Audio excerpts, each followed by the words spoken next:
The afternoon sun hung lazily over the village of St. Mildred's, casting a warm, honeyed glow across its hedgerows, church spire, and the manicured lawns of Rosewood Cottage. It was the kind of afternoon that made one believe in the perfect tranquility of English life, where nothing sinister could possibly lurk beneath the scent of roses and the chatter of teacups. Yet, as Miss Marple would later remark, there is nothing so deceptive as peace in an English garden. Rosewood Cottage belonged to Mrs. Eleanor Godfrey, a woman of taste, means, and unshakable opinion. Her annual midsummer garden party had become a village tradition, a place where gossip was served as plentifully as the sandwiches. It was a cheerful gathering, attended by all who considered themselves proper residents of St. Mildred's. The vicar and his wife came, of course along with Mr. Harold Benson, the retired solicitor whose fondness for port had not diminished with age. There was young Lily Trent from the post office, rosy-cheeked, talkative, and perpetually curious, and Dr. Julian Firth, who managed to be both handsome and harried in equal measure. Even the elusive new tenant at the old mill house, Mr. Allen Peters, was among the guests, though his quiet reserve invited more speculation than conversation. Miss Marple, sitting modestly at the edge of the gathering beneath the shade of a lilac tree, was content to watch rather than speak. She sipped her tea, her blue eyes soft and mild, though they missed nothing. She had been invited as a matter of course. Eleanor Godfrey never failed to include her. But Miss Marple knew full well that her presence at such events was less for conversation and more for propriety. After all, she was dear Miss Marple, the village's kindly spinster, as harmless as her knitting. Few would have guessed how often her quiet observations had solved the gravest of mysteries. The party was in full swing when the first whisper of discord slipped through the laughter. It began with a quarrel near the rose beds. Two voices, sharp, tense, cut through the pleasant murmur of the afternoon. "That's quite enough, Martin," came Mrs. Godfrey's voice, brittle as porcelain. "And I'll say what I please," replied a man's tone, roughened by emotion, or perhaps drink. Miss Marple turned her head just slightly. Martin Godfrey, Eleanor's nephew, stood rigidly beside his aunt's prized white roses, his expression taut with resentment. His aunt, tall and imperious, regarded him with a glare that could have frozen tea mid-pour. A few guests shifted uncomfortably, pretending not to notice. It was Miss Beatrice Harrow who broke the silence with a nervous laugh. Family disagreements, how frightfully ordinary. One can't expect perfect harmony even among the Godfreys. The moment passed. The chatter resumed, though the laughter was now just a touch too loud, a little too eager. Miss Marple continued to observe quietly, her fingers moving idly over her knitting needles. It was not the quarrel itself that caught her attention. It was the look Mrs. Godfrey gave her nephew when she thought no one was watching. A look not merely of anger, but of fear. By late afternoon, the party began to dwindle. Guests made their polite farewells, and the garden, once full of voices, settled into silence. Miss Marple was among the last to leave, taking a small side path through the meadow that led back toward her cottage in St. Mary Mead. As she walked, her mind wandered, not to the flowers nor the fine weather, but to the tension that had pulsed beneath the Godfreys' politeness. The next morning broke gray and damp. A light rain tapped against the windows of the village post office, where Lily Trent was recounting the party's gossip with great enthusiasm. And I swear Mrs. Godfrey nearly fainted when he raised his voice. Poor woman. You'd think she'd be used to it, what with that nephew of hers always needing money. Her words were interrupted as Dr. Firth burst through the door, hatless and pale. "Lily," he said, his voice low but shaking, "call Inspector Graves. There's been an accident at Rosewood Cottage." Within the hour, the quiet village was alive with movement. Police car tires hissed over the wet road, and villagers gathered at gates and windows, their curiosity barely masked by polite concern. Rosewood Cottage stood behind its trimmed hedges, serene as ever, but the air around it felt changed, thicker somehow, as though the roses themselves held their breath. Inside the cottage, Mrs. Eleanor Godfrey lay still upon the drawing-room carpet. A cup of tea sat spilled beside her hand. The cause of death at first glance seemed natural, heart failure perhaps, but Inspector Graves frowned, his eyes on the faint bruise near her temple and the overturned vase by her side. Miss Marple arrived quietly, escorted by Dr. Firth, who murmured something about a friend of the family. She did not approach the body, nor ask any questions. She simply stood near the window, gazing out at the rose garden now blurred by rain. "Dear me," she murmured softly. "How very unexpected, though I dare say not entirely surprising." The rain lingered over St. Mildred's Well into the next morning, a thin mist hanging in the hedgerows like a veil of uncertainty. The once lively chatter of the garden party was now replaced by low murmurs and the echo of hurried footsteps. For a village accustomed to small excitements, jam competitions, church bazaars, and occasional disputes about hedgerow trimming, the news of Mrs. Eleanor Godfrey's sudden death spread like ripples in a pond. At precisely 8 o'clock, the vicar's wife, Mrs. Mildred Harper, was the first to arrive at the post office. She carried a large black umbrella and an expression that hovered somewhere between sorrow and fascination. Lily Trent was already behind the counter, pretending to sort letters but in truth listening eagerly to every word that passed through the open doorway. "Such a dreadful thing, isn't it?" Mrs. Harper began, lowering her voice though no one else was in sight. "To think only yesterday she was pouring tea and complaining about the cucumber sandwiches. And now gone." Lily gasped softly, eyes wide. "Do they know what happened, ma'am? Dr. Firth said something about a fall?" Mrs. Harper's expression grew conspiratorial. "A fall, yes, that's what they're saying. But I saw Inspector Graves outside Rosewood myself, and he didn't look convinced." "No, my dear, not convinced at all." By 8:30, 3 more villagers had joined the impromptu gossip session. Each brought a fresh theory, more elaborate than the last. Mr. Benson, the retired solicitor, insisted it was merely a matter of weak constitution. Miss Beatrice Harrow whispered that she had seen Mrs. Godfrey arguing with her nephew only a day before. And Mrs. Pembroke, whose husband managed the local grocer, leaned across the counter to deliver her theory in a tone meant to sound informed. "She had enemies, that one," Mrs. Pembroke said gravely. "Money always makes enemies. Why, I wouldn't be surprised if someone helped her along, if you take my meaning." Lily's heart raced at the thought. "Do you think it was murder?" she whispered. Mrs. Pembroke sniffed, satisfied to have caused such alarm. "Murder? Well, I shouldn't like to say, but where there's smoke, there's fire." By mid-morning, the village green was alive with the quiet hum of speculation. From the blacksmith's forge to the bakery, every corner of St. Mildred's buzzed with the same question. What really happened at Rosewood Cottage? Only one house remained outwardly untouched by the fever of gossip, Miss Marple's. Her small cottage, with its ivy-covered walls and white-curtained windows, seemed to exist at the edge of time, untouched by scandal. Inside, Miss Marple sat before the hearth, knitting steadily, a gentle frown creasing her brow. She was not one for idle speculation, but she had learned long ago that truth often hid behind the careless words of others. Gossip, when filtered through reason, was a most revealing thing. A gentle knock at her door brought her out of her thoughts. It was Dr. Firth, his face drawn with fatigue. "Miss Marple," he said quietly, stepping inside when she beckoned him. "I thought you might wish to know. The post-mortem's been ordered. Inspector Graves is being thorough." "Quite right, too," said Miss Marple mildly. "And poor Eleanor. She was always so particular about her health, wasn't she? Not the sort to take a tumble, I should think." Dr. Firth hesitated.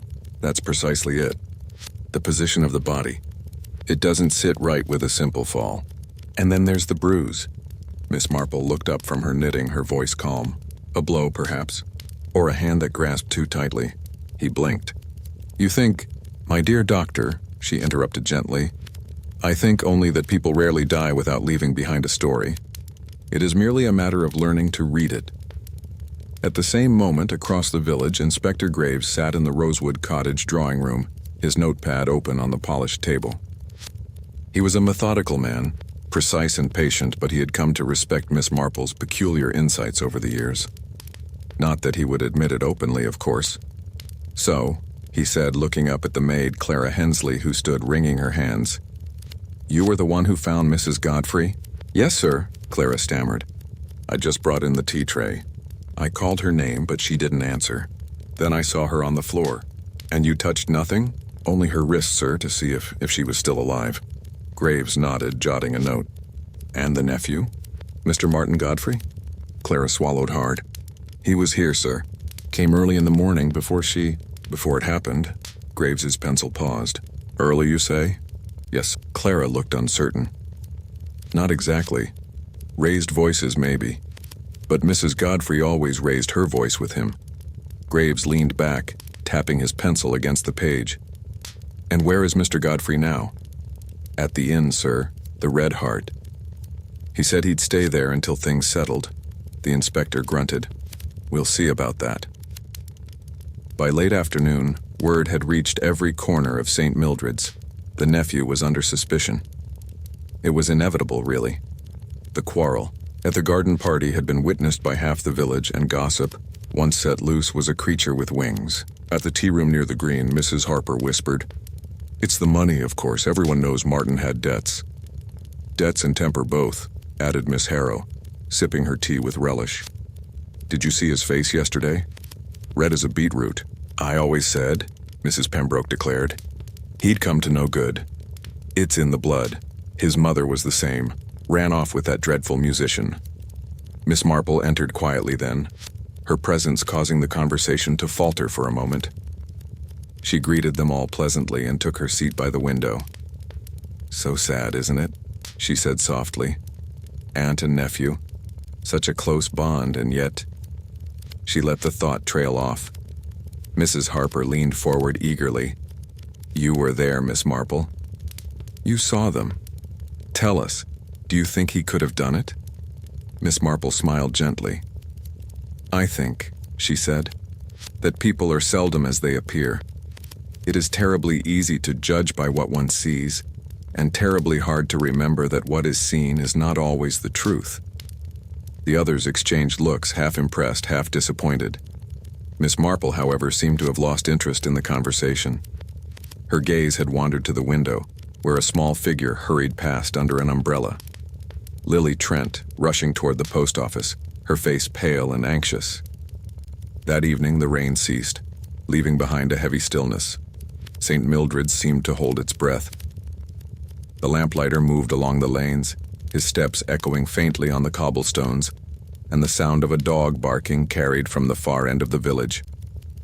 At Rosewood Cottage, a constable stood guard at the gate, his silhouette dim against the dusk. Miss Marple, meanwhile, sat in her sitting room with her knitting set aside. A small notepad lay open beside her, though it contained only a few words, neatly written, "Teacup." Face. Nephew.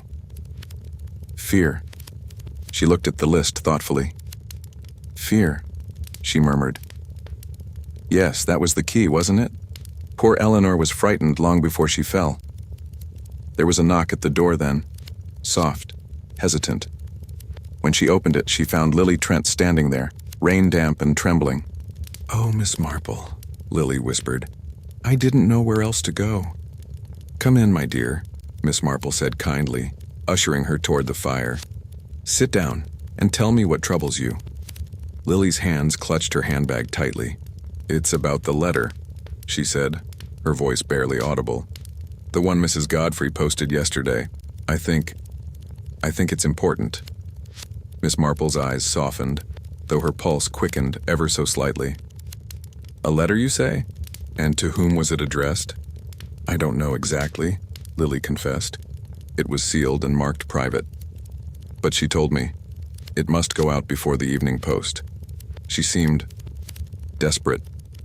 Miss Marple's gaze drifted toward the window, where the last light of dusk faded into the trees. "Desperate letters are rarely sent without reason," she said quietly. "And they rarely reach the right hands." For a long moment neither spoke. The fire crackled softly and the rain began once more, a steady whisper against the glass. Then Miss Marple rose and reached for her shawl. "Thank you, Lily," she said gently. "You've been very brave to tell me this. I believe it's time I paid a little visit to Inspector Graves." As she stepped out into the night, the village lay still beneath the mist, its tidy cottages and lamp-lit windows concealing the restlessness within. Somewhere in the darkness, truth stirred, quiet, patient, waiting for the one mind that could untangle it. And Miss Marple, walking with her steady, unhurried step toward Rosewood Cottage, felt that familiar chill of intuition. A death in St. Mildred's was never just a death. It was a mirror, showing what people were, not what they wished to seem.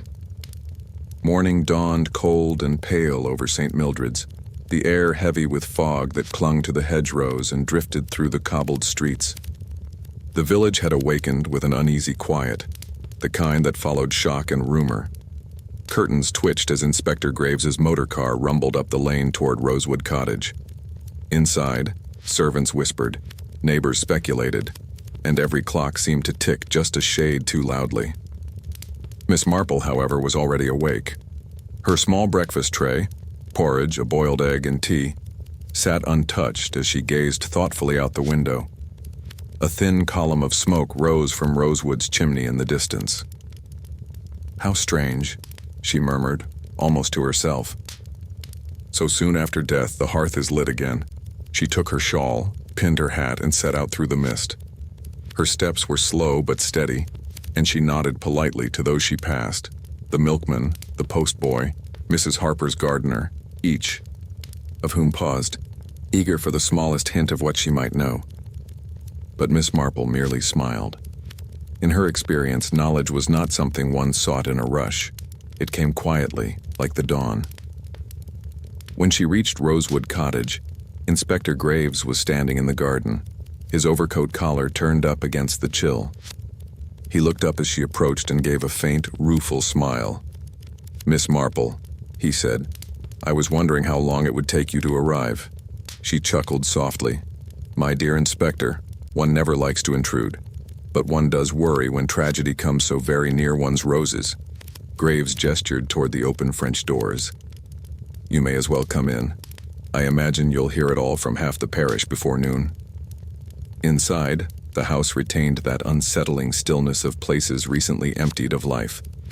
A faint scent of lilacs hung in the air. On the table where Mrs. Godfrey had taken tea, a single cup remained, its rim stained faintly pink from lipstick. Miss Marple's eyes lingered on it for only a second before she turned her attention to the carpet, where the faint indentation of a fallen vase marked the spot where the body had been found. "Such lovely roses," she murmured, peering at the shattered petals nearby. "Though I do find it peculiar she'd keep such a fine vase on the edge of the table. So easy to knock over." Graves raised an eyebrow. "You think it was deliberate?" "Oh, I rarely think anything at first, Inspector," she said gently, "but I do notice things." Graves sighed. "You always do." He consulted his notebook. "The maid swears she heard nothing until she entered the room. The nephew, Martin Godfrey, says he left half an hour before the death. Claims his aunt was alive and well when he went." Miss Marple nodded, her knitting bag dangling from one wrist. "And did you believe him?" Graves gave a short laugh. "Let's just say he's convenient. Too convenient, perhaps. No forced entry, no signs of a struggle. Just a family quarrel and a sudden death. He's the only one with motive and opportunity." Miss Marple's smile deepened. "Yes, those are the most dangerous words in detection. The only one." The inspector gave her a sideways look. "You think someone else could have done it?" "I think," she said mildly, "that in villages like ours motives grow like weeds, abundantly and in the least expected places." She drifted closer to the window. The morning fog blurred the rosebeds, and beyond them she saw a figure move, Lily Trent, hurrying along the path toward the gate, clutching a small parcel. Miss Marple watched her go, thoughtful. An hour later, Miss Marple found herself seated in the tea room once again. It was nearly empty save for Mrs. Harper, who sat reading the morning paper with the air of one burdened by civic duty. "My dear," Miss Marple began, "have you heard whether Mrs. Godfrey's solicitor has been notified?" Mrs. Harper looked up eagerly. "Oh yes, Mr. Benson's been summoned already. Though between us, I think she had another will drawn up just last month. Something to do with Martin's inheritance, I believe." "Ah," said Miss Marple softly. "Then perhaps her nephew's business visit yesterday was not so much about money owed, but money promised or withheld." Mrs. Harper lowered her voice. "And there's talk of another matter entirely. A companion, someone Mrs. Godfrey employed briefly last year. A Miss Clara Dane." left under mysterious circumstances. Indeed. Miss Marple sipped her tea thoughtfully.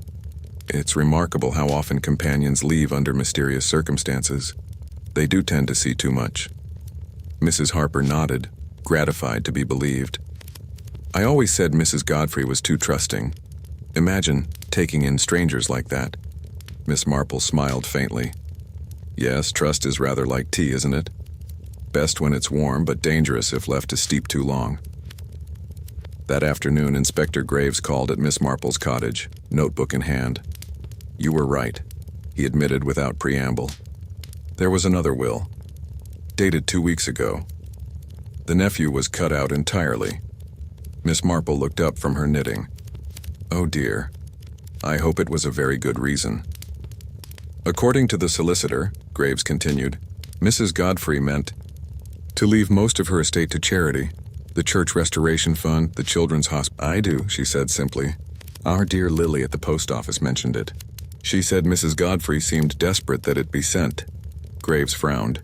We've asked the postal depot to intercept it, but no luck so far. Could be anywhere by now.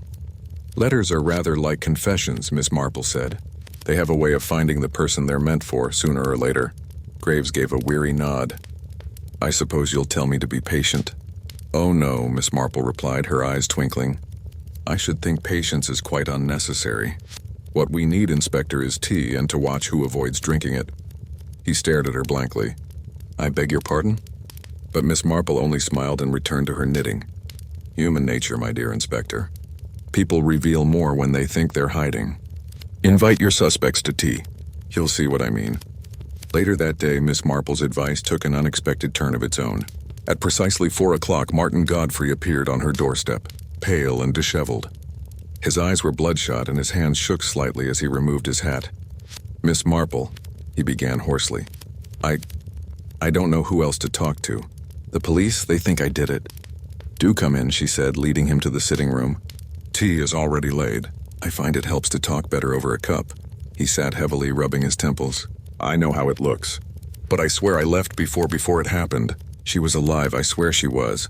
Miss Marple poured the tea calmly. And what did you argue about, my dear boy? He flinched. She'd found out about the loan. I'd borrowed money from a man in London. She said it was disgraceful that I'd ruined the family name. She threatened to change her will again. Again? He nodded miserably. She'd already cut me out once. But she said, if I straightened myself out, she might reconsider. Miss Marple handed him a cup. And did you think she would? He hesitated, staring into the tea's dark surface. I hope so, but there was something else that frightened her. She wouldn't say what. Only that he had found out something terrible. Miss Marple's tone remained mild. And who was this he? Martin looked away. I don't know. She refused to tell me. But she was writing to someone she trusted more than me. The letter, Miss Marple said softly. He looked up sharply. Yes, how did you... Never mind, dear boy. She smiled faintly. Tell me, did she drink her tea that morning? He blinked, confused. Her tea? Yes, she always did. Darjeeling, no sugar. Why? Miss Marple's voice was gentle. Because, Mr. Godfrey, tea is a great revealer of secrets. It is shared between friends, and sometimes between enemies. And I rather think your aunt's tea told a story neither of you realized. When he left, dusk had fallen again. Miss Marple sat alone by the hearth, her mind quietly weaving threads of thought together. A quarrel, a will, a letter, and a single cup of tea. She had seen such patterns before, in villages where envy wore the face of affection, and murder came dressed in good manners. She wrote one more note in her small book. Fear, will, letter, tea. And then, after a pause, a fifth word, trust. The kettle whistled faintly, and Miss Marple rose, her expression serene but her eyes bright with quiet certainty. Somewhere between those 5 words lay the truth, and as she poured herself another cup, she murmured almost to herself, It's never the quarrel that kills, really. It's the secret that comes after. By the next morning, the fog had lifted, but the tension in St. Mildred's had not. The sun glinted off dew-slick hedges and crisped the edges of the lawns, but beneath that peaceful sheen, the village buzzed with speculation. The post office was overrun by whispers. The tea room hummed with, I told you so's and did you hears. The general consensus, whispered behind hands and between sips of tea, was clear. Martin Godfrey was guilty. In the minds of the villagers, the case was as neatly wrapped as one of Mrs. Pembroke's fruitcakes. He'd quarreled publicly with his aunt, been in her house that very morning and stood to gain, or rather had stood to gain, a considerable inheritance. It was the perfect story, and St. Mildred's loved nothing more than a story that fit. Inspector Graves, however, was less satisfied. He stood in Mrs. Godfrey's drawing room once again, hat in hand, brow furrowed. The air smelled faintly of lavender polish and something else, something he couldn't quite name. Miss Marple, seated demurely by the window with her knitting, watched him quietly. "She's dead, the nephew's desperate, and the will's been changed," he muttered. "It's all too neat, and I don't trust neatness." Miss Marple's needles clicked softly. "Oh, quite right, Inspector. Real life is never neat. People aren't ruled by logic. They're ruled by fear, vanity, resentment. Why, I once knew a lady who poisoned her husband simply because he admired another woman's begonias." Graves blinked. "Begonias?" "Oh yes," Miss Marple said, eyes twinkling. "They're very emotional flowers, you know. Require constant attention." He smiled despite himself. "You're saying I should look beyond the obvious." "I'm saying," she replied gently, "that the obvious suspect is often meant to be obvious. And that's rather interesting, isn't it?" At that very hour, Martin Godfrey sat in the back parlor of the Red Hart Inn, a constable stationed outside his door. His breakfast sat untouched, a greasy plate of eggs and bacon gone cold. He stared at the tabletop, his mind a blur of regret and disbelief. He had loved his aunt, or at least he had wanted to. She'd been stern, yes, but she had raised him after his parents died. He'd never wished her harm. Yet every question, every sidelong glance from the villagers, felt like a verdict already passed. When the door opened and Inspector Graves entered, Martin looked up sharply. "Mr. Godfrey," the inspector said, "we need to clarify a few details." "I've told you everything," Martin replied wearily. "She was alive when I left." Graves took a seat opposite him. "You claim you arrived around 9:30? "Yes." "And left at?" 10, maybe 10:15. The inspector leaned forward. "That's very precise," Martin frowned. "I checked my watch before leaving. I had an appointment with a man in Market Barton, a creditor." Graves's pencil paused. "A creditor, you say? What's his name?" Martin hesitated. "Rufus Kane." Graves's eyes narrowed. "The same Rufus Kane who was tried for fraud last year?" "Yes. Interesting company you keep," Martin bristled. "I was desperate, all right? My aunt refused to help me anymore. I had no choice." Graves made a note, his expression unreadable. "We'll verify your alibi. Until then, you'll remain here." Martin's fist clenched. "You think I killed her, don't you?" The inspector looked at him steadily. "I think you had reason to, but reason isn't proof, and right now proof is what I lack." That afternoon, the village green was alive with speculation. Mrs. Harper claimed the inspector had already found the murder weapon. A heavy vase.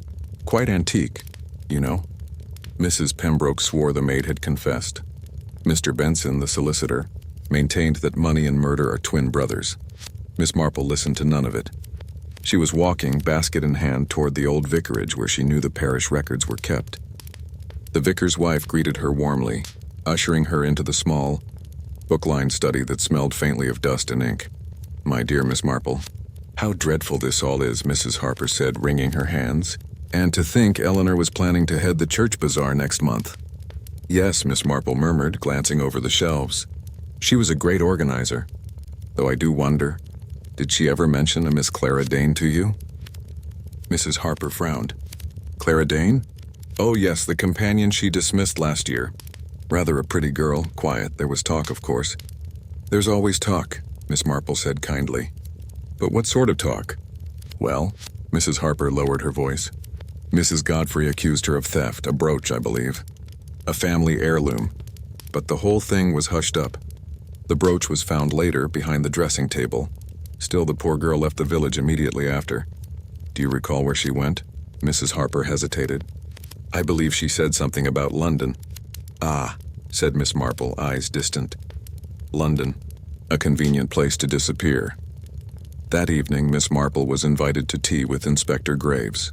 He had grown accustomed to her insights, however unorthodox, and her calm presence seemed to organize his thoughts. He poured her tea, Darjeeling, no sugar, and leaned back in his chair. We've confirmed Martin Godfrey's story. A clerk at the Barton Arms saw him there at 10:45. That gives him time to travel, yes, but barely, and he seemed genuinely shocked when told of his aunt's death. Miss Marple stirred her tea absently. Yes, shock is a curious thing. It can be genuine, or it can be the relief of realizing one's crime has been more successful than feared. Graves smiled faintly. You're still not convinced he's innocent? I'm not convinced of anything yet, she said softly. But I am intrigued. He raised an eyebrow. By what precisely? Miss Marple set down her cup. By the letter, of course, and by Mrs. Godfrey's fear. You see, Inspector, when people fear for their lives, they rarely fear those who shout at them. They fear those who whisper. Graves frowned. You think someone else was threatening her?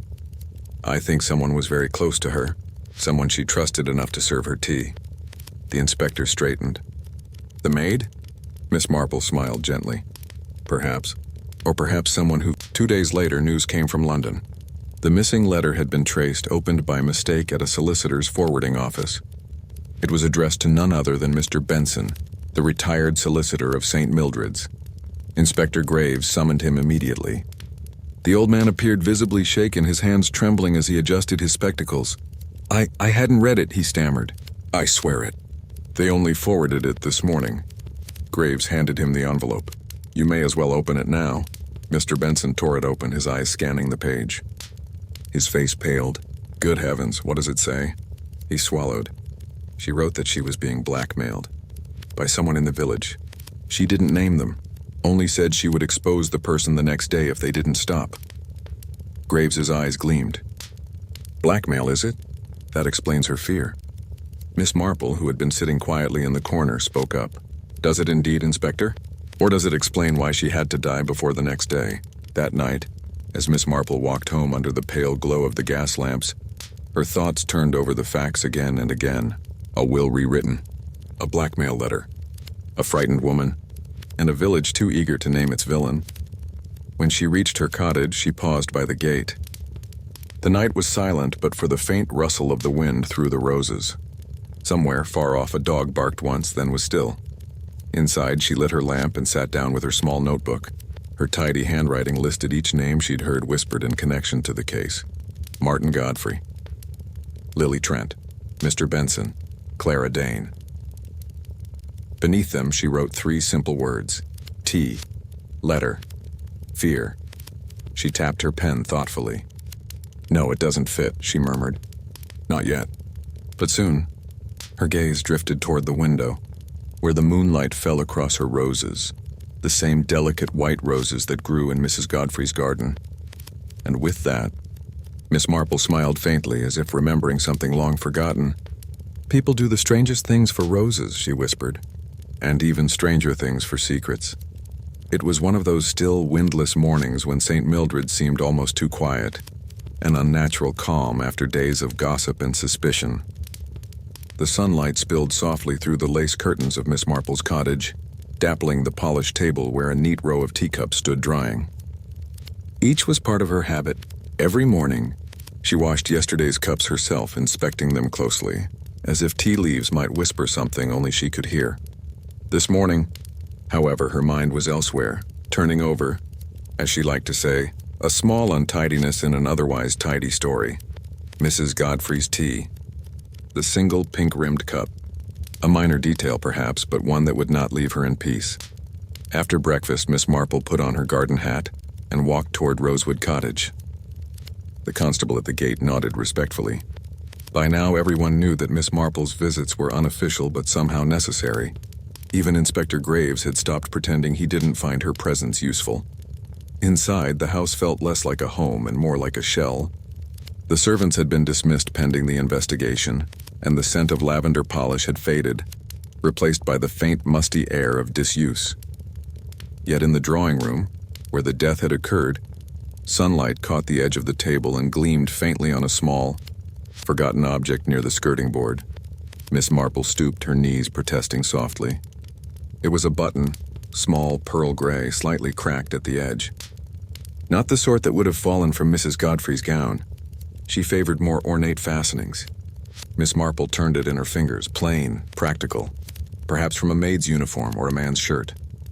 She smiled faintly. A detail overlooked, left behind like a whisper. And in her experience, whispers were often far louder than screams. When she emerged from the cottage, she found Inspector Graves standing by the gate, his hat tipped back, a cigarette burning between his fingers.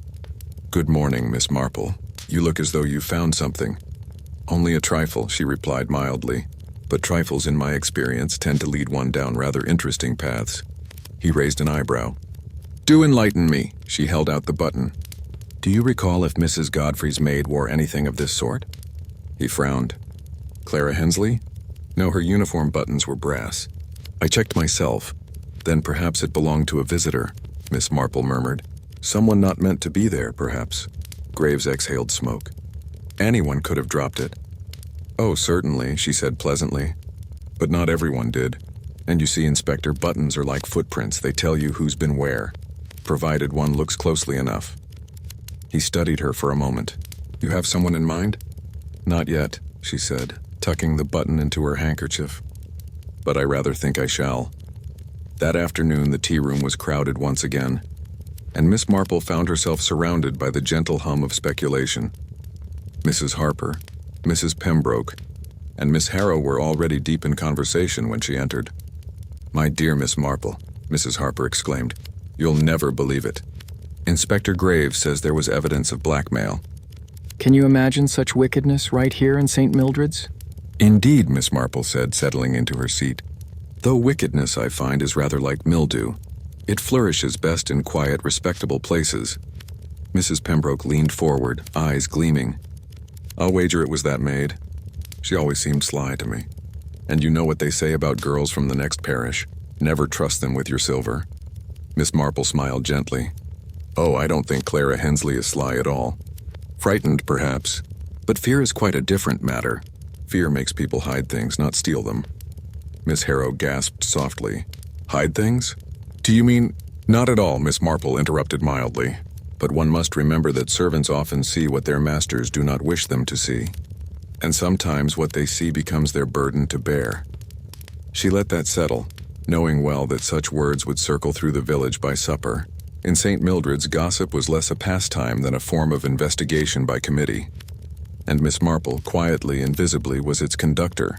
By evening, she had another visitor. Lily Trent stood nervously in her doorway, twisting her gloves. "Come in, dear," Miss Marple said. "Is it about Mrs. Godfrey again?"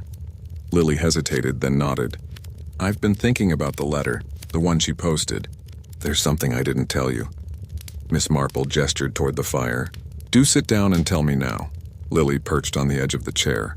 "When she gave it to me, she looked frightened but angry too. And she said something odd." "What did she say?" Lily frowned, trying to recall. "She said, if he reads this, it's the end of him. That's what she said." "The end of him." Miss Marple's eyes brightened. "Him, you say? Not them?" "Yes, I thought she meant Martin, but now I'm not sure." Miss Marple nodded slowly. "Quite right to doubt, my dear. Words matter. People reveal more than they intend when frightened." She leaned forward slightly. "Did anyone else come into the post office that day?"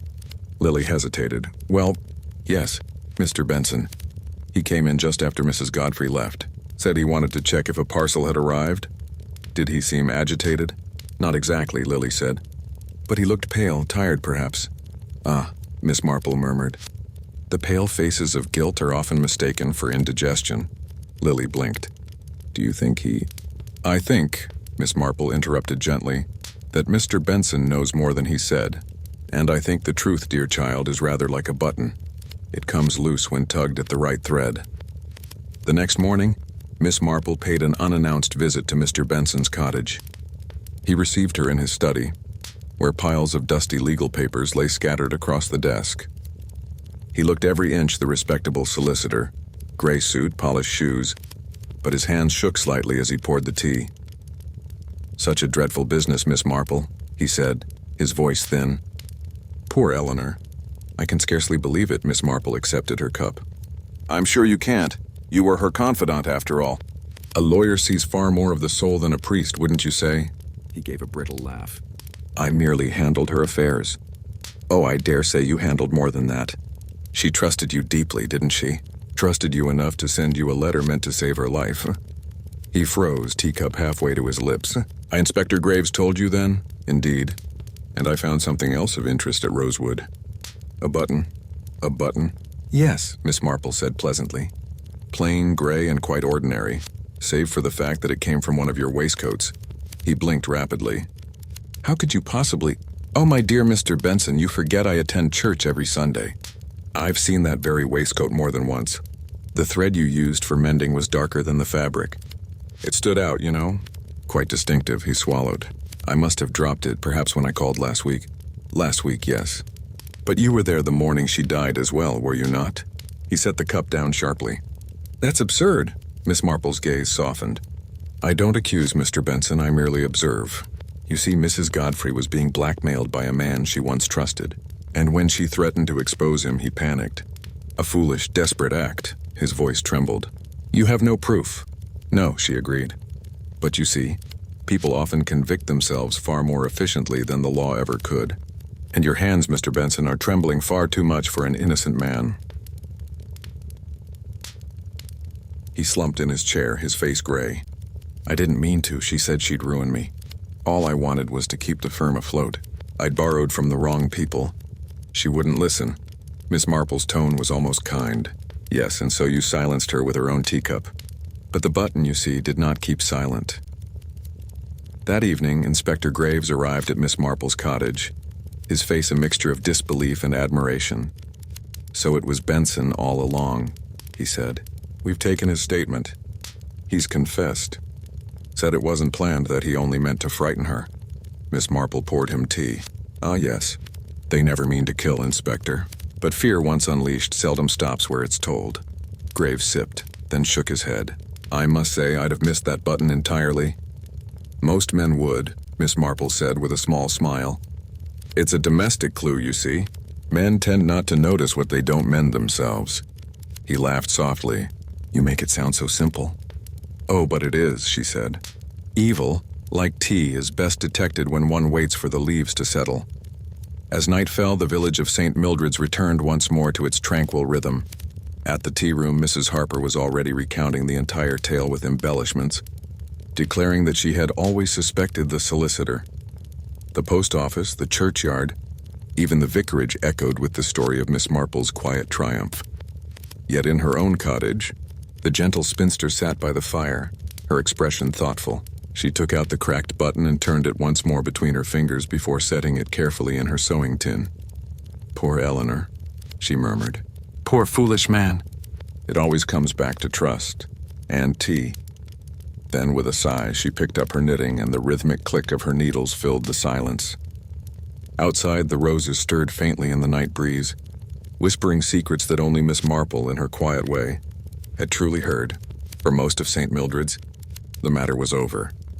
Mr. Benson's arrest brought a strange mixture of satisfaction and unease to the village. People spoke of him with hushed astonishment at first, then with growing confidence as if they had always known there was something not quite right about the man.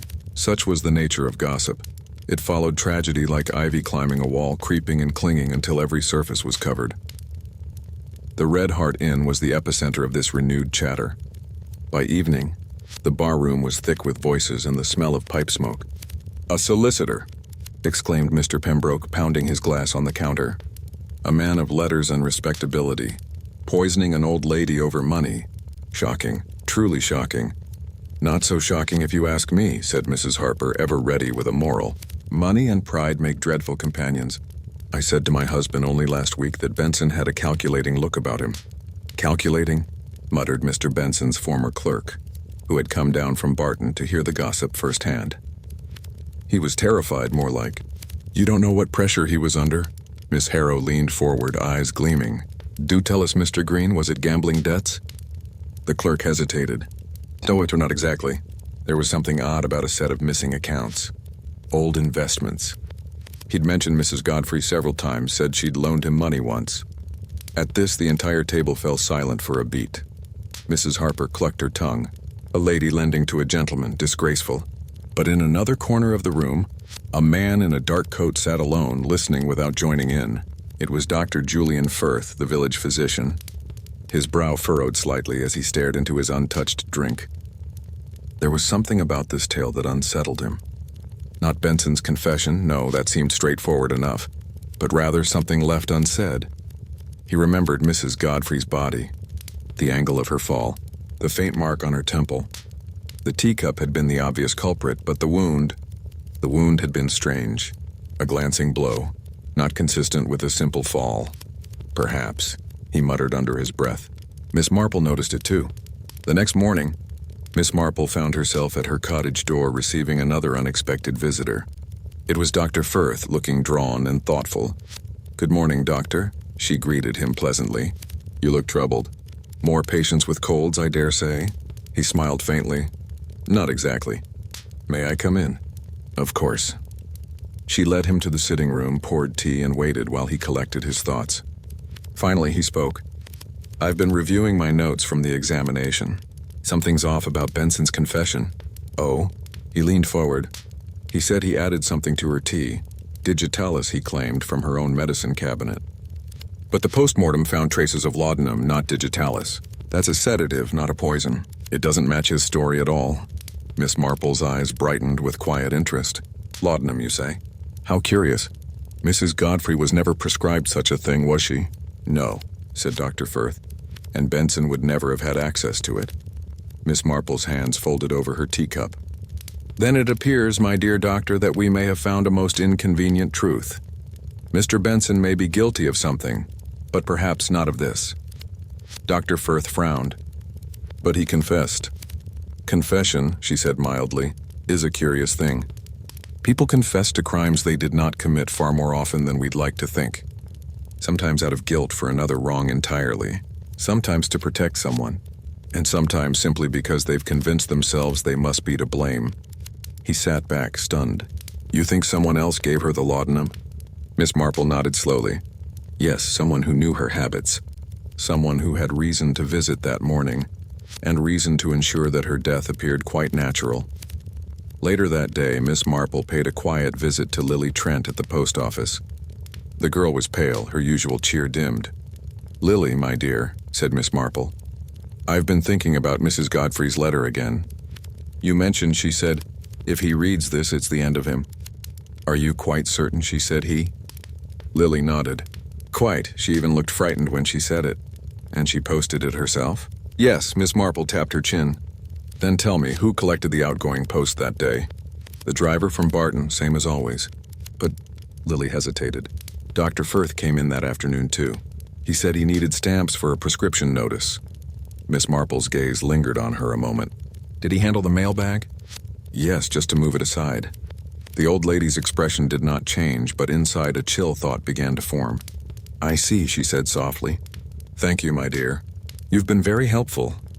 That evening, Miss Marple sat alone in her parlor. The fire burned low, and the ticking of the mantel clock seemed unusually loud. She reviewed the pieces of the puzzle. A will rewritten, a frightened woman, 2 kinds of poison, and 2 men with motives. Benson had confessed, but his method was wrong. Dr. Firth, on the other hand, had access to laudanum, as well as opportunity. She thought back to the garden party, to the way Mrs. Godfrey had looked at her nephew. Yes, but also to the way she had looked at the doctor. There had been something in her eyes. Fear, certainly, but also sorrow. And perhaps remorse. At 9:30, there was a knock at her door.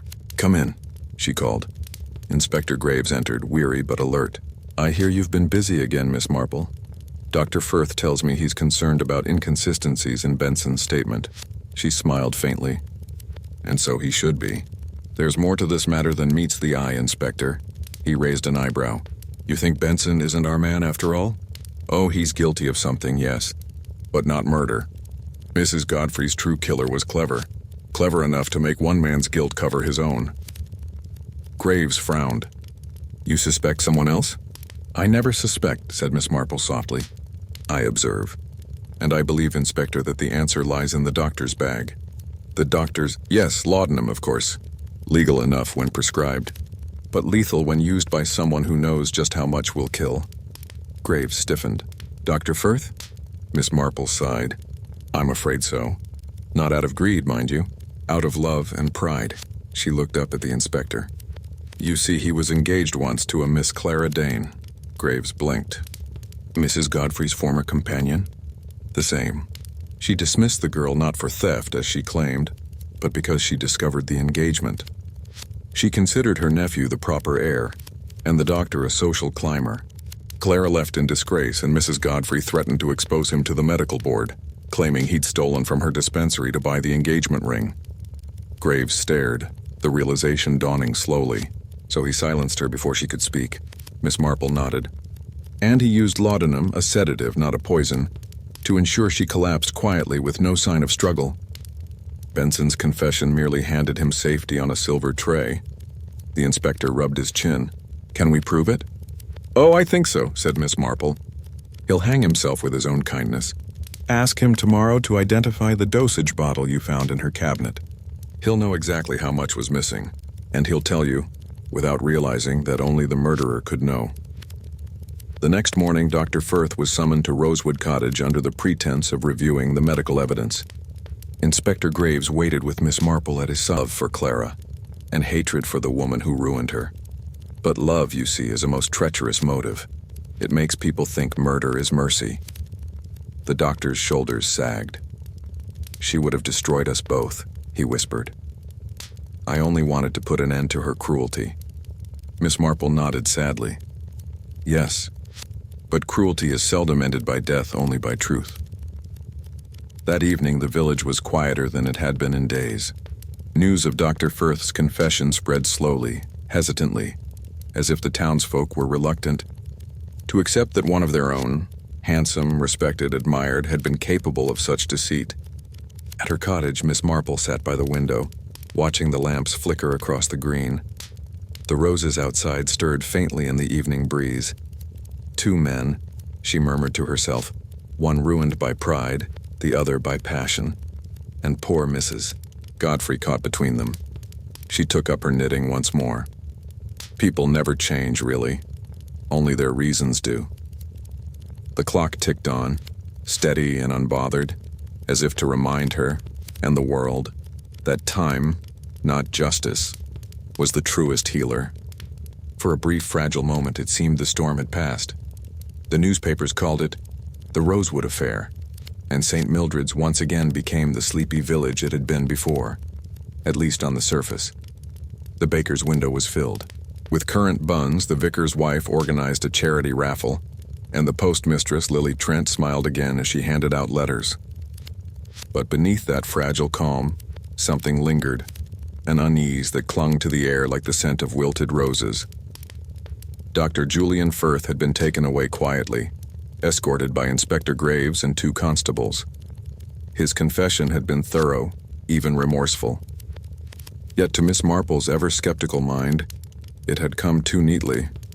Human nature, she often said, was never as tidy as people wished to believe. And now, as she sat before her fire on a damp afternoon, she felt that unmistakable tug in her mind, the one that whispered, "Something is not finished." Her intuition was confirmed not a day later. A knock came at her door, brisk and unexpected. It was Inspector Graves, his expression grim. "Another development, I'm afraid," he said as she ushered him inside. "A telegram came from London this morning. You remember Clara Dane, the dismissed companion?" "Of course," said Miss Marple. "The unfortunate young woman whose life Mrs. Godfrey so thoroughly ruined." "Well," Graves said slowly, "she's dead. Found in a boarding house near Paddington. A bottle of laudanum beside her bed. Suicide, it appears." Miss Marple's knitting needles stilled. For a long moment she said nothing. Then, in a voice quiet but firm, she murmured, "No, Inspector. I don't think it was suicide." Graves sighed. "I was afraid you'd say that." By mid-afternoon, Miss Marple and the inspector were seated together in his motor car, bumping along the narrow lane toward the railway station. The sky hung low and gray, and rain pattered softly against the windscreen. "Tell me," said Miss Marple, "did they find a note?" Graves shook his head. "No, nothing but a small purse, a train ticket, and a letter addressed to Mrs. Godfrey, unposted." "Unposted," Miss Marple repeated. "How very curious." He nodded. Dated 3 days before Mrs. Godfrey's death. He pulled the letter from his pocket, folded but not sealed. It's been examined already. You might as well read it. Miss Marple adjusted her spectacles and began to read aloud. My dearest Mrs. Godfrey, you must believe I never meant to hurt you. What happened with the brooch was an accident, but I understand now that you will never forgive me. Julian says we should go away.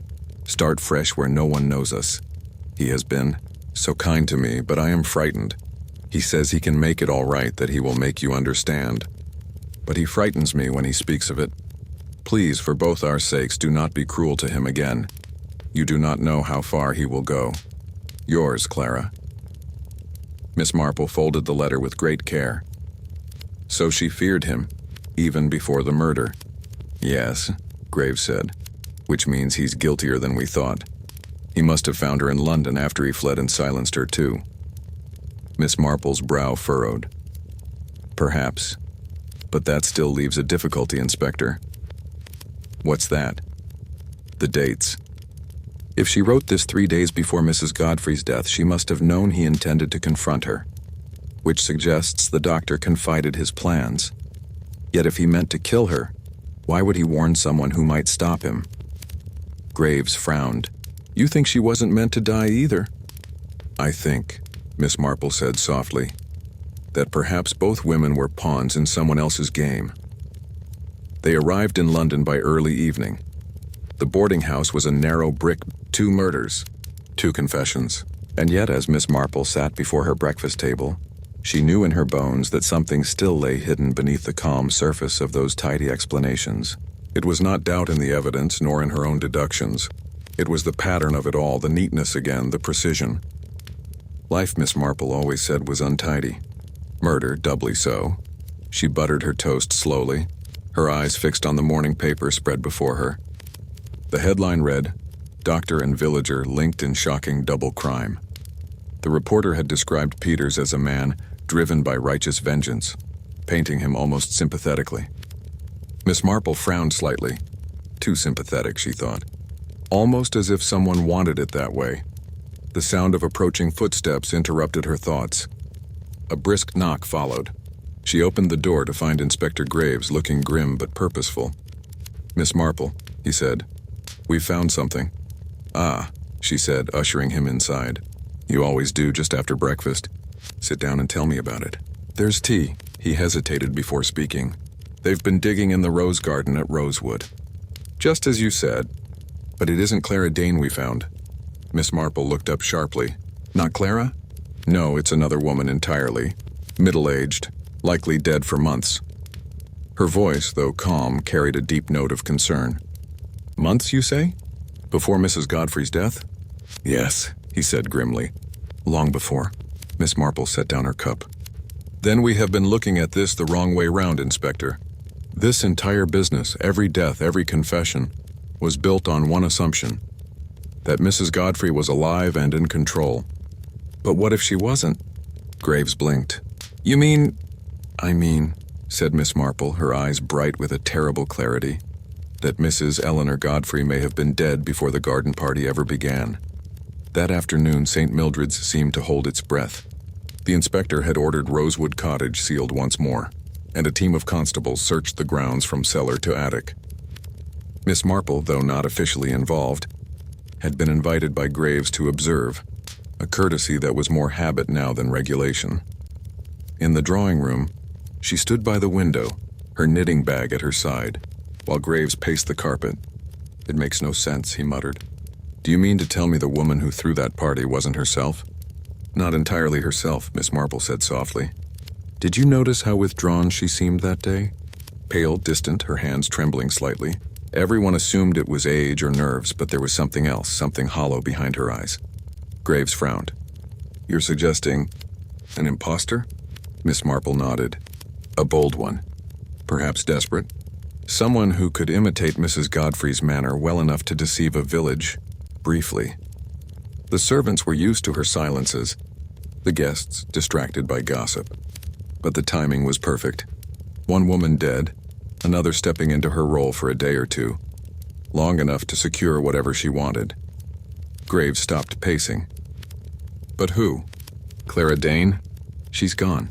Miss Marple's voice dropped to a whisper. Not gone, Inspector. Hidden. He stared at her. Then who's the body in the garden? Mrs. Godfrey herself, said Miss Marple quietly. Buried before her supposed death ever made the papers. Graves drew a sharp breath. Then the woman who died in that drawing room was Clara Dane, Miss Marple finished. Poisoned by someone who realized her masquerade had gone too far. For a long moment the inspector said nothing. Then softly, Dear Lord, that would mean Alan Peters, or Henry Dane, buried his own sister without realizing it. Miss Marple shook her head gently. No, Inspector, he knew. But by the time he discovered what she had done, it was too late to save her or himself. By evening, the truth began to unspool like a length of unraveling yarn. Forensic men confirmed that the body in the garden was indeed Mrs. Godfrey, dead for nearly a week before the day of the party. Poison again, traces of laudanum, the same signature as before. But this time the dose had been clumsy, unprofessional, not the work of a doctor. Miss Marple sat by the fire in the parlor at Rosewood, the inspector beside her, both staring at the quiet chaos of discovery around them. We've turned the case upside down, Graves said. Now who's guilty of what, I can't tell anymore. Oh, but it's quite simple, Miss Marple said gently. You see, Inspector, people commit murder not in sequences but in circles. Each act leads back to the first. He rubbed his temples. Then help me understand this circle. Miss Marple smiled faintly. Very well. Imagine this. Mrs. Godfrey learns that her companion Clara Dane has been secretly meeting Dr. Firth.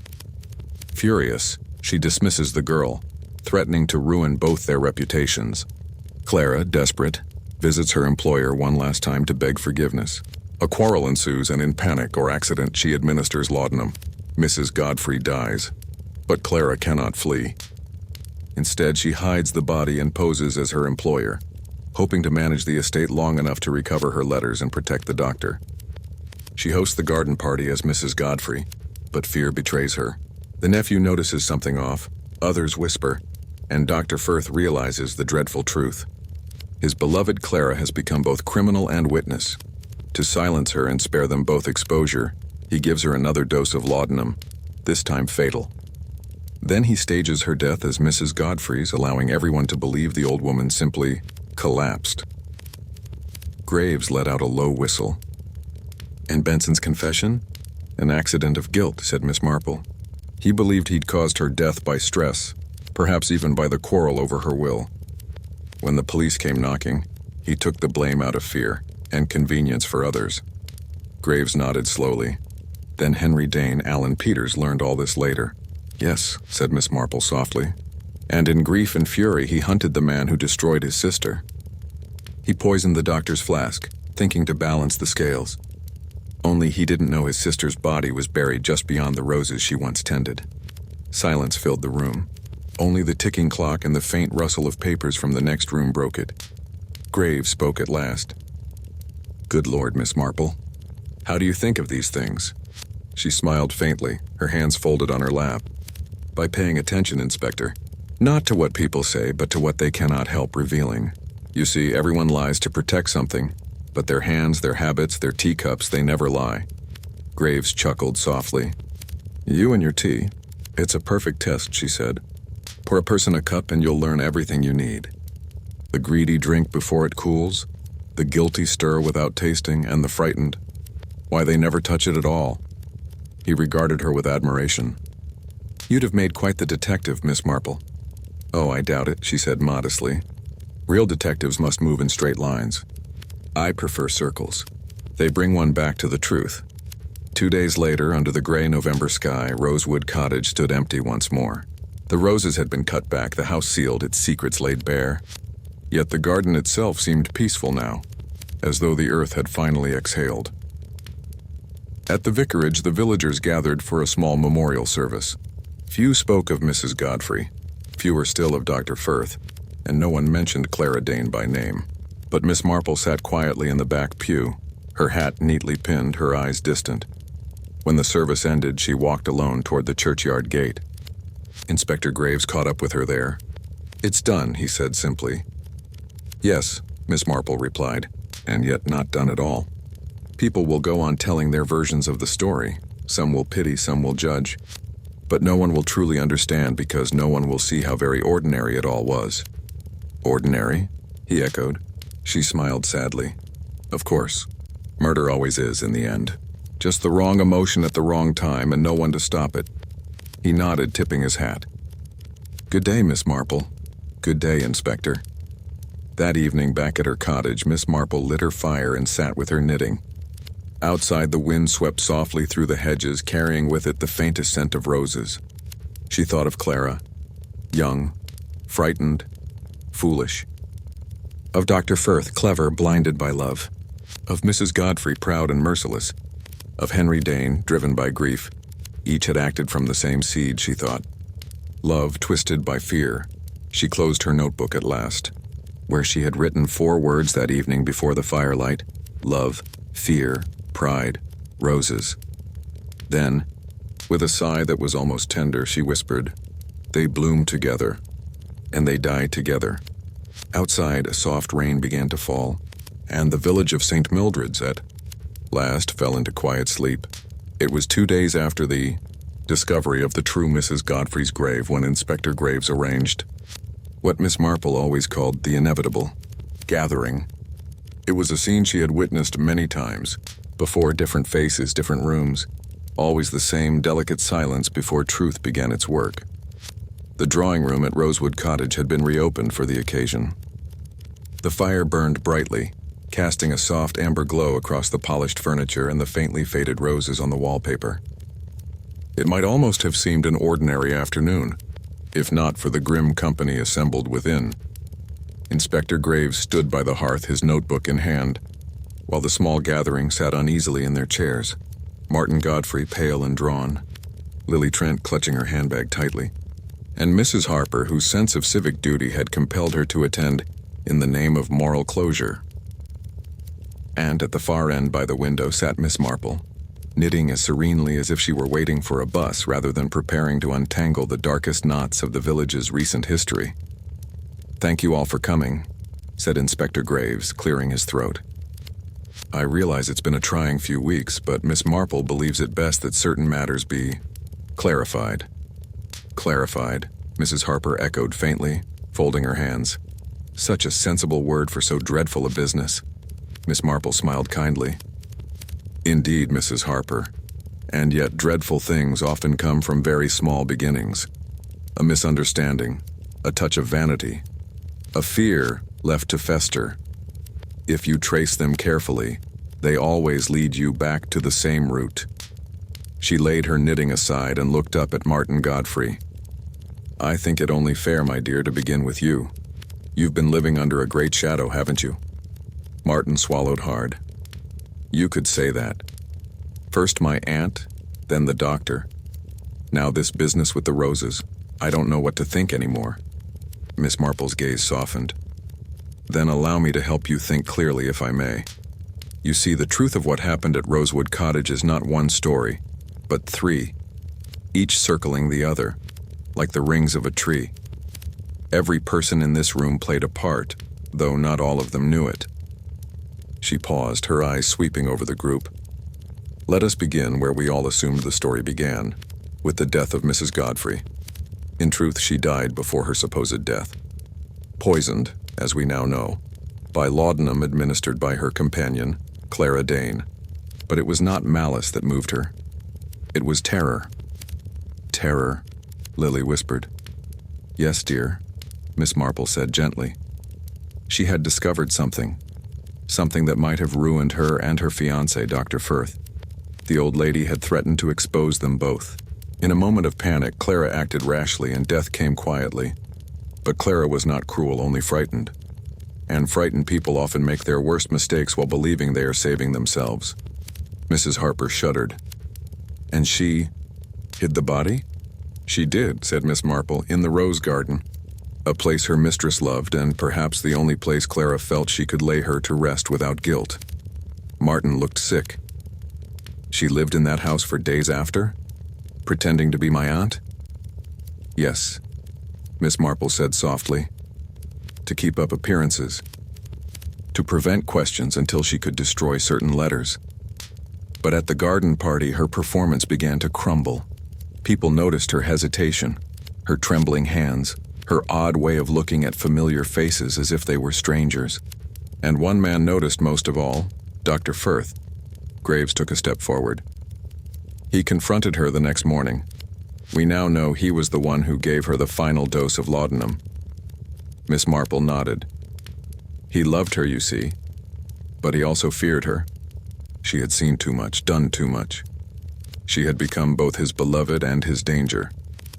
So he made her death look like the collapse of an old lady. Simple, quiet, unremarkable. There was a silence so complete that even the ticking clock seemed to hesitate. And the confession? Martin asked hoarsely. Benson's? Miss Marple smiled faintly. Ah, yes, our unfortunate solicitor. Poor man, he believed he had driven Mrs. Godfrey to her grave through stress and cruelty. He mistook guilt for responsibility, as people so often do. He confessed because it gave him the illusion of control over something that terrified him. He never knew that the woman he thought he'd killed had been dead for days already. Mrs. Harper exhaled softly, pressing a hand to her chest. Good heavens. What wickedness. What deceit. But Miss Marple's eyes were far away. And yet, she murmured, the story did not end even there. Henry Dane, known to us as Alan Peters, discovered the truth. Not all of it, but enough. He believed his sister had been killed by the doctor, and in his grief he avenged her. He poisoned Dr. Firth using the very means his victim had used on Mrs. Godfrey. In that, at least, there was symmetry. Graves closed his notebook. And tragedy. Yes, said Miss Marple softly. But tragedy born of very human things, love, pride, and fear. No grand villains here, Inspector. Just people who let their emotions rule them for a moment too long. Lily spoke timidly. So Clara wasn't evil? Miss Marple smiled sadly. No, my dear. She was young, frightened, and foolish. She thought she could play at being someone else for a little while and undo what she'd done. But truth, you see, is a living thing. It always finds its way back to the surface, just as those roses did. Mrs. Harper dabbed at her eyes with a lace handkerchief. You make it sound almost poetic, Miss Marple. Not poetic, I hope, she said gently. Just human. Inspector Graves looked around the room, then back at Miss Marple. Well, I believe that settles it. The Crown will have its explanation, though I doubt it will please them much. No clean villain, no heroic ending. Miss Marple chuckled softly. Life seldom provides such tidy scripts, Inspector. The guilty suffer, the innocent grieve, and the world turns on just the same. She rose then, smoothing her skirt. I should like to take a cutting from the garden before the constables finish there, if I may. Roses grow best when one prunes away what's rotten. Graves smiled faintly. Of course, you've earned it. Outside, the air was crisp and bright, and the garden, though disturbed by digging, still smelled faintly sweet. Miss Marple knelt carefully by the rosebed, selecting a single stem from the white bush, its petals tinged just slightly with pink. She clipped it neatly, wrapped it in a square of linen, and stood for a moment looking down at the soil. Rest now, she murmured quietly. You've all done enough harm to each other. She turned and saw Martin Godfrey lingering by the gate, uncertain. Miss Marple, he said, his voice low. I don't know what to say. I spent weeks hating the wrong people. I thought I knew my family, and I didn't know them at all. Miss Marple smiled kindly. We rarely do, my dear. Families are like gardens, full of weeds and flowers so tangled together you can't always tell which is which. But with time, they sort themselves out. He managed a faint smile. Do you think the village will ever forget? Oh, never, she said cheerfully. But that's all right. Villages are very good at remembering the wrong details and forgetting the right ones. In a year, this will all be a ghost story told at tea tables. He nodded, then hesitated. You make it sound almost comforting. It is, Miss Marple said gently, because people will always gossip, but they will also always plant roses. That's the balance of things. That evening, Miss Marple returned to her cottage. She placed the rose cutting in a small pot on the windowsill and sat down with her knitting once more. Outside, dusk settled softly over the hedgerows, and the faint sound of church bells drifted through the cool air. In her lap lay her small notebook, now nearly full. On the final page she wrote with steady hand, "Murder at the Rosewood Cottage. A lesson in circles, not lines." Then beneath it, "One life destroyed by pride, one by fear, one by love, and one by justice that came too late." She looked at the rose cutting in the fading light and smiled. "How strange," she murmured, "that such beautiful things should grow from so much sorrow." The kettle began to whistle, and she rose to pour herself a cup of tea. The scent of it mingled with that of the roses, faint and sweet, as the clock struck 8. Winter arrived early that year in St. Mildred's. Frost silvered the rooftops, the trees stood bare and motionless against pale skies, and thin smoke curled from chimneys like quiet prayers. The village, once restless with gossip and suspicion, had softened into its old rhythm. The tragedy at Rosewood Cottage had become a story told in lowered voices, a story that no longer frightened but simply belonged to the place, like the weather or the church bells. Miss Marple found peace in the turning of the season. Her rose cutting, taken from the very garden that had held so many secrets, sat by her window in a small terracotta pot. Against all expectation, it had rooted. Tiny leaves had begun to sprout, fragile but determined, a new life born from the soil of sorrow. She watched it often as she sipped her morning tea. The world outside was quiet.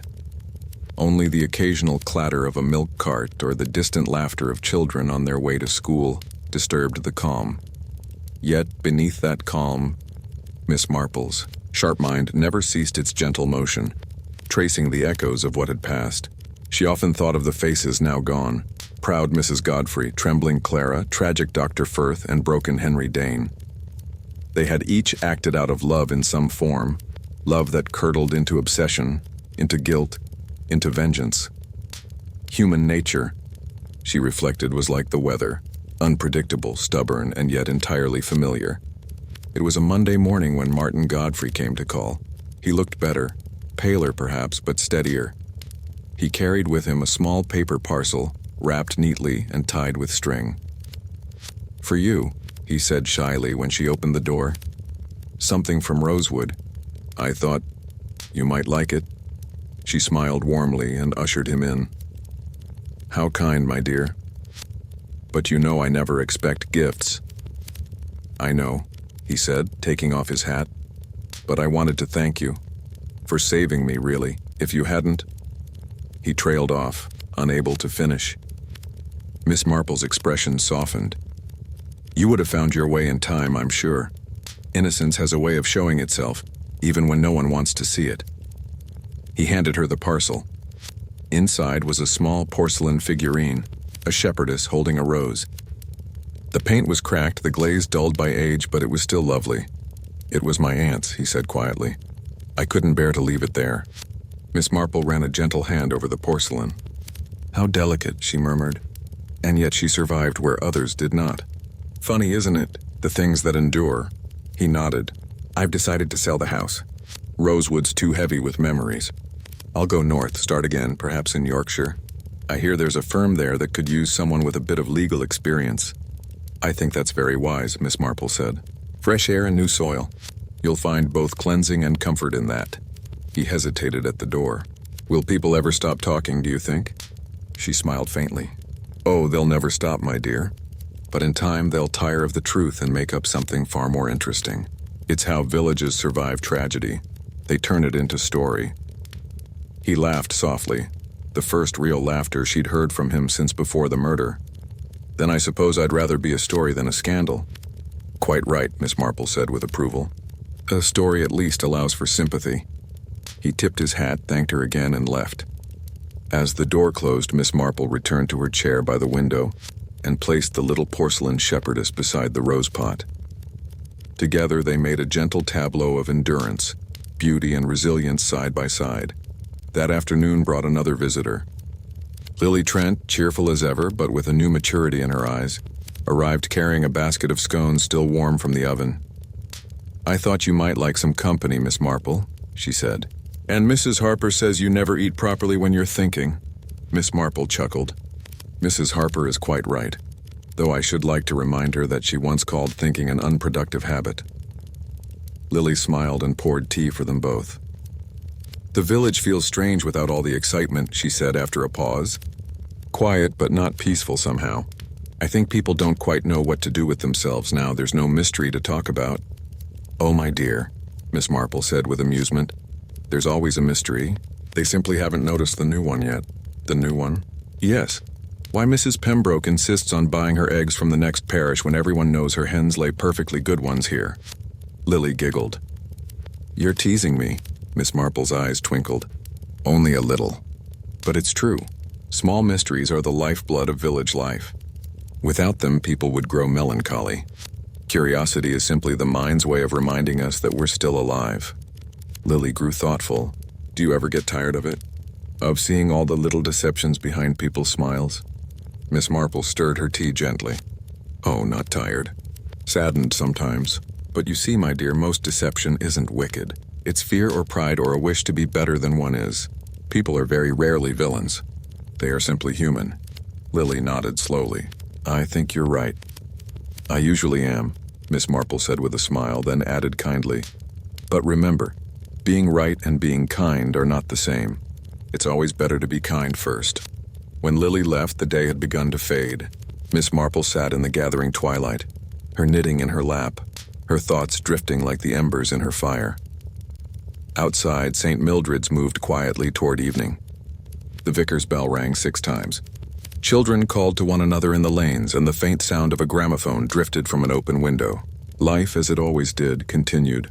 In her mind, Miss Marple replayed the sequence of events that had begun it all. The laughter of the garden party, the quarrel near the roses, the sound of rain against the post office windows. Each piece fit now like a puzzle completed at last, and yet she felt no triumph, only a deep, quiet sadness for the lives that had twisted themselves into tragedy over such ordinary things. "Poor Mrs. Godfrey," she murmured, so proud, so certain. And poor Clara, thinking she could disguise guilt beneath politeness. How very English of her. Her gaze drifted to the rose cutting again. It had grown another inch, its new leaves stretching hopefully toward the dim light. "We are all gardeners in our way," she said softly. "We plant, we prune, we tend. But sometimes what we plant takes root in ways we never intended." A week later, Miss Marple attended Sunday service as she always did, sitting quietly in the same pew near the back. The vicar spoke about redemption and the mercy of truth, and though his sermon was well meant, Miss Marple couldn't help but smile to herself. The truth, she thought, was rarely merciful, but it was cleansing, like frost. It killed the last of the weeds so that spring might come again. After the service, Mrs. Harper approached her in the churchyard, wrapped in a heavy fur stole. "My dear Miss Marple, we must all feel so much safer now, mustn't we? With all those dreadful people gone?" Miss Marple's smile was polite. "Oh yes, quite safe. Until the next dreadful person comes along, which I'm sure will be no later than next spring."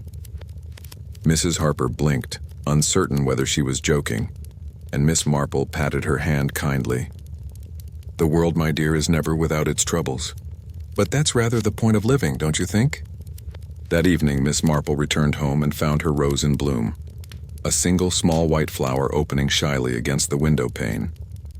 She leaned closer, breathing in its faint, clean scent. It was pure, unburdened, free from the soil that had once fed on secrets and lies. She smiled, folded her hands before her, and whispered, "Peace, at last." Then she settled into her chair, took up her knitting, and began to hum a soft old tune. The fire crackled, the kettle purred, and the wind brushed gently against the window, carrying with it the faintest whisper of roses. And thus, as the clock chimed 9, the village of St. Mildred's, like Miss Marple herself, rested once more in the calm that only comes after truth has been spoken. For though evil may bloom as brightly as roses, it withers just as surely when the season turns. Spring came late to St. Mildred's that year. The winter had clung on stubbornly, freezing the lanes and delaying the snowdrops, but when the thaw finally arrived, It seemed as though the entire countryside exhaled. The hedgerows burst into white blossom. The air smelled faintly of damp earth and primrose, and every cottage window threw itself open to the sunlight, as if determined to forget the long, dark months that had come before. Miss Marple, sitting in her little parlor with her rose cutting in full leaf, thought it only proper to mark the change of season with a visit to Rosewood Cottage. It had stood empty since the affair, its future ownership entangled in solicitors' letters. But the house itself was part of the village, and she felt, as she put it to herself, that one ought to see how it was settling back into being merely a house again. She set out after breakfast, a shawl over her shoulders and a small basket in her hand. The lane to Rosewood was bordered with budding hawthorn and thick banks of violets. Every few yards she met someone who greeted her warmly. The postman on his bicycle, Mrs. Harper with her shopping bag, even young Lily Trent, who was now engaged to a clerk from Market Barton. Time, Miss Marple thought, moved forward even when hearts lagged behind. When she reached the cottage gate, she paused. The garden was untidy now, the beds choked with weeds and the grass grown long, yet the white roses had survived. Their stems were thick with new shoots, the first buds already swelling. She smiled faintly. "Stubborn things," she murmured. "They always are." Inside, the house smelled of dust and emptiness. Sheets covered the furniture, and the air had that hollow quality peculiar to uninhabited rooms. Miss Marple wandered slowly from one room to another, touching nothing, only looking. It was as though the past still lingered in the corners, the soft echo of laughter from the garden party, the clink of teacups, the faint hum of polite conversation masking sharper words beneath. In the drawing room, she stopped. The carpet had been cleaned, the table polished, and the vase replaced.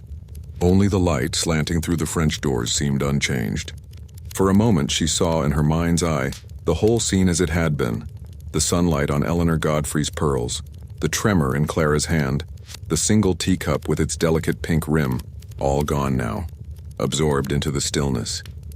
She crossed to the window and looked out at the rose garden.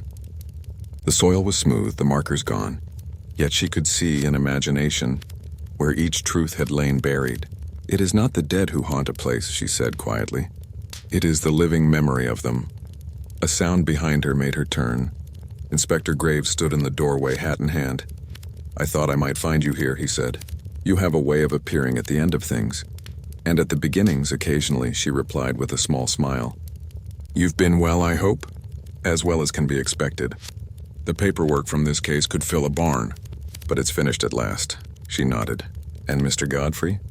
"He's settled in Yorkshire. Sent word last week. Says he's engaged to the daughter of his employer. Seems determined to make a decent life." "How sensible," Miss Marple said softly. "One should always marry into good management rather than good fortune." Graves laughed. "I might quote you on that." He looked around the room, his expression thoughtful. "Hard to believe how peaceful it is now. You'd never know what happened here." "You would," said Miss Marple, "if you listened carefully enough. But most people prefer not to hear such echoes." He studied her a moment. "Do you ever tire of it, Miss Marple? Seeing through people like that?" She considered before answering. "I don't think one can tire of understanding, Inspector. Only of the sorrow that so often follows it. Still, I should be quite useless if I didn't notice what others forget." "True enough," he said. "Though I sometimes wonder if St. Mildred's deserves you." She chuckled. "Oh, it does, Inspector. It keeps me supplied with endless puzzles and excellent scones. What more could an old woman want?" They walked out into the garden together. The wind carried the scent of new grass and damp earth. "You know," Graves said, "I keep thinking about what you told me. That murder runs in circles. You were right. Every act here came back on itself. Each person destroyed by the very thing they thought would save them." "Yes," Miss Marple replied. "That's the way of life, really. Pride turns to ruin, love to grief, secrecy to shame. The pattern never changes, only the players do." He bent to pick up a fallen rose leaf. "And what pattern do you think comes next?" "Oh, another circle, of course. But a gentler one, I hope. Life insists on beginning again. Even in the darkest soil, something grows." She looked at the rose bushes. Perhaps not forgiveness, but at least endurance. They stood in silence for a moment, listening to the hum of bees already beginning their work among the early blossoms. Then the inspector sighed and put on his hat. "I'll leave you to it. Goodbye, Miss Marple. Until the next time something dreadful happens in your parish, she smiled wryly. There's always a next time, Inspector. Though let's hope it takes its time in arriving. He tipped his hat and walked away down the lane, his figure growing smaller until it vanished behind the trees. Miss Marple lingered in the garden. She took from her basket a small pair of shears and a length of twine. Kneeling carefully, she clipped a few dead twigs from one of the rose bushes and tied a loose stake to support its heaviest stem. It was patient, quiet work, precisely the sort she loved. As she worked, she spoke softly to the plant, as if to an old friend. You've seen more than most, haven't you? Still you grow, no matter what's buried underneath. The wind stirred the petals in reply. When she had finished, she sat on the low stone wall, resting a little. Her hands smelled faintly of sap and soil.